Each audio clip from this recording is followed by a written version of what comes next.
Here are the top stories of the news. Farmers and herders signed peace pact in Plateau State aimed at restoring peace after years of deadly conflict. The federal government directs NAFDAC to suspend enforcement actions relating to proposed ban on sachet alcohol. On the foreign scene, 9 killed, at least 27 injured in Canada school shootings. And good afternoon and welcome to Spring News at 12 on Western Spring Television.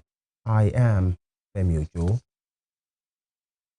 Farmers and herders in 6 rural communities across Bokos and Riom local government areas of Plateau State have signed a peace pact, 25 peace agreement aimed at restoring peace and rebuilding trust after years of deadly conflict.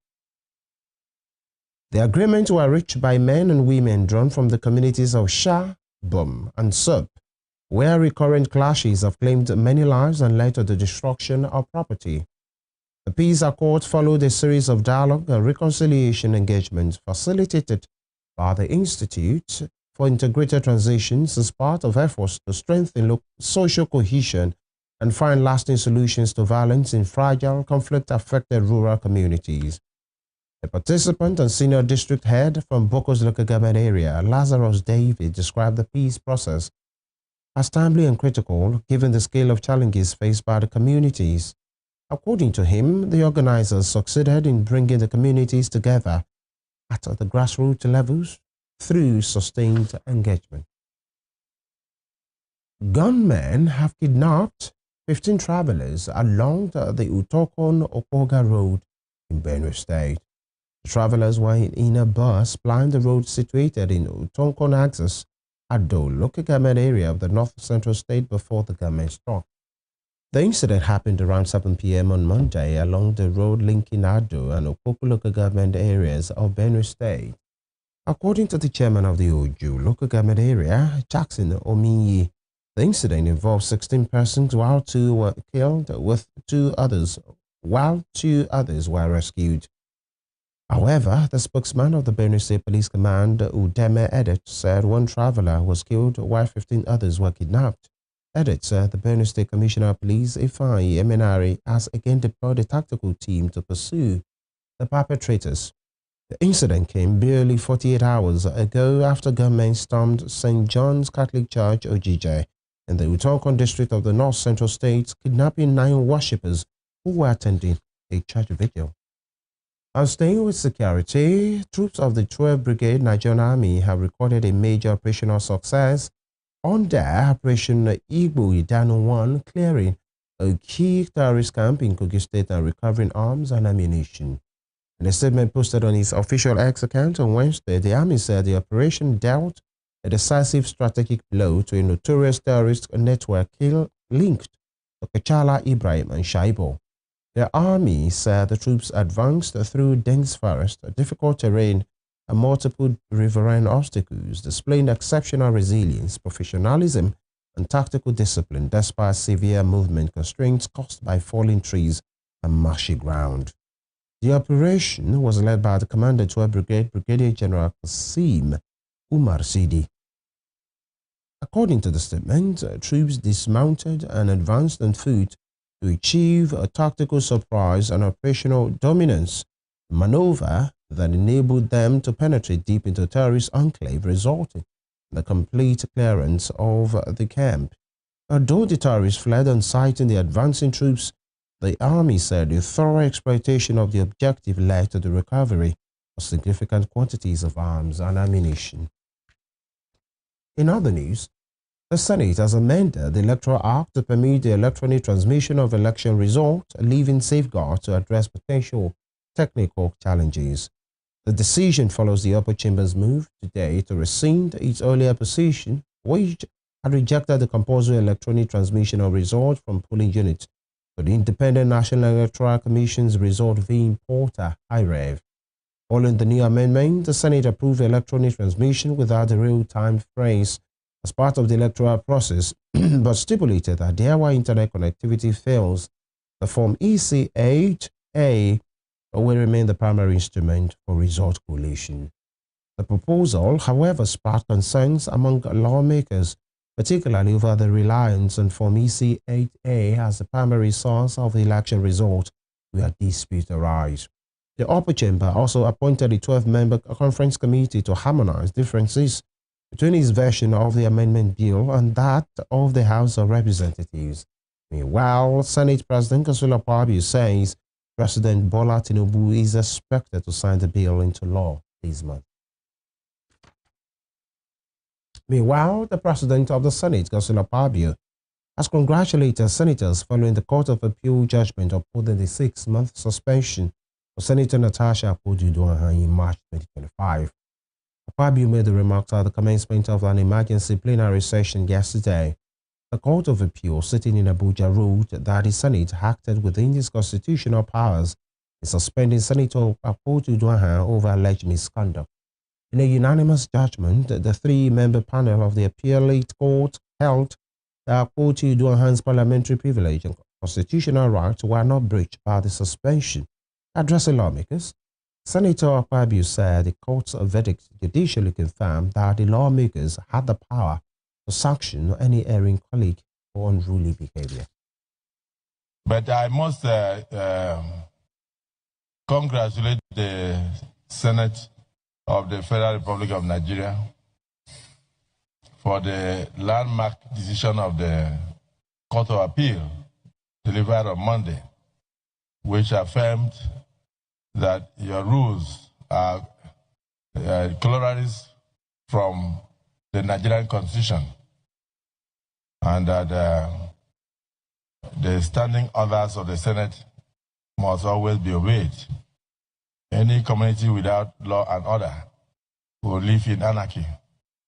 And so the suspension that you earlier handed over to one of your colleagues for very unruly behavior in the Senate was confirmed by the Senate or by the Court of Appeal.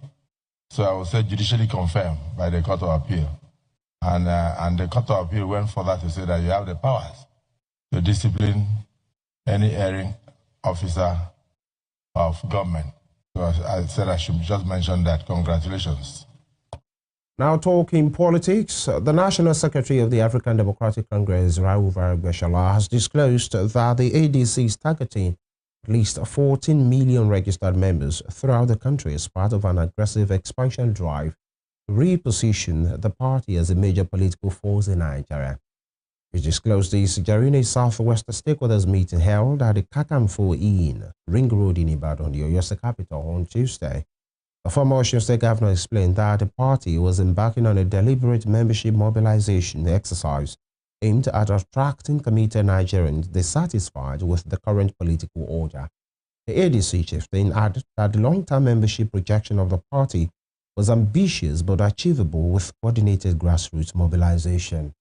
Arabeshala stressed that the ADC was not founded to wage political battles against individuals or rival parties, but to build a service-driven political movement.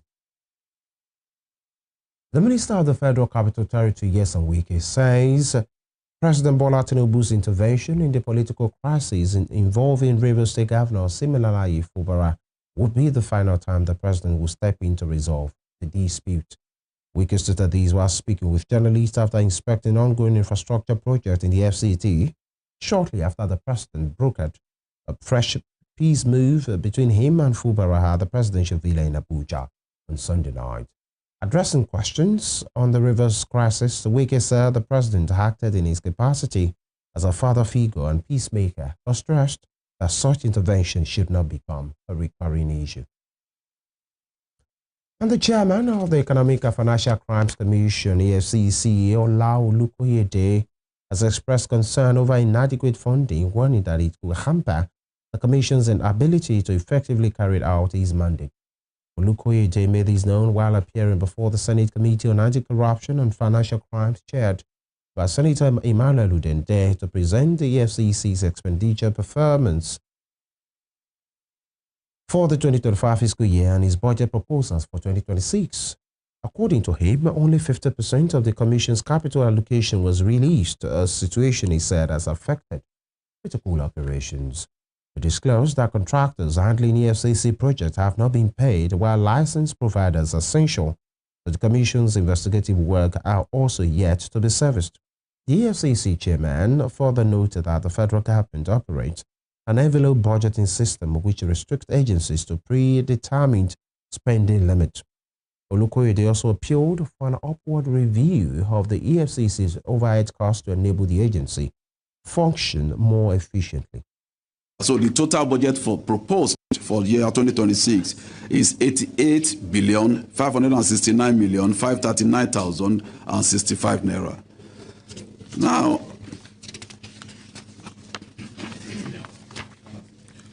out of that, we have personnel costs 44.7, overhead 20.9, and also the capital 22.8. The capital is to provide additional funds for the item listed in the attached schedule.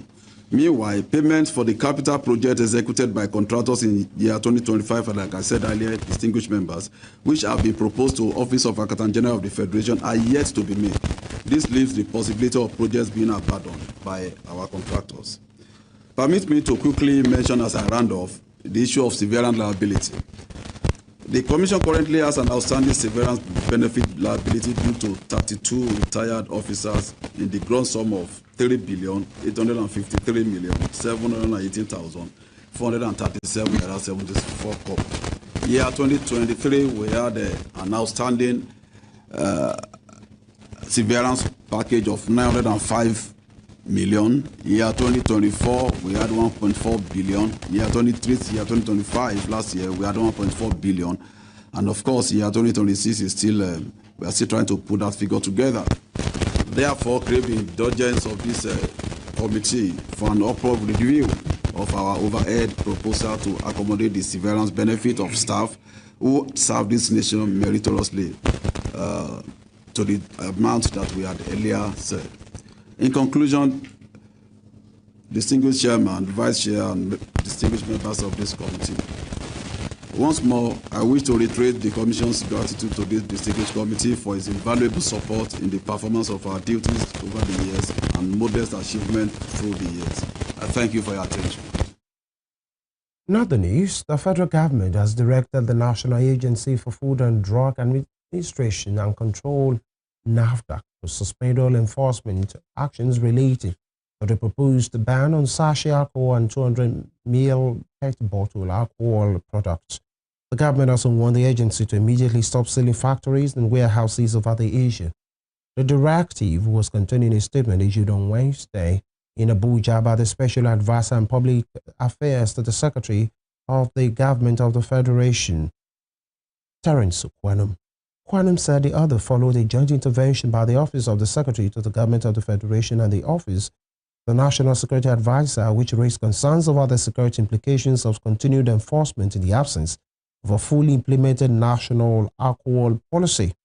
It said, although the national alcohol policy had been signed by the Federal Ministry of Health in line with the directive of President Bola Tinubu, both offices insisted that NAFDAC must refrain from all enforcement measures until the policy is fully implemented and further directives are issued. The government said such measures include factory shutdowns, warehouse sealing, and public emphasis on the sachet alcohol ban. You're watching Spring News at 12 on Western Spring Television. We'll be right back after this break. Stay with us.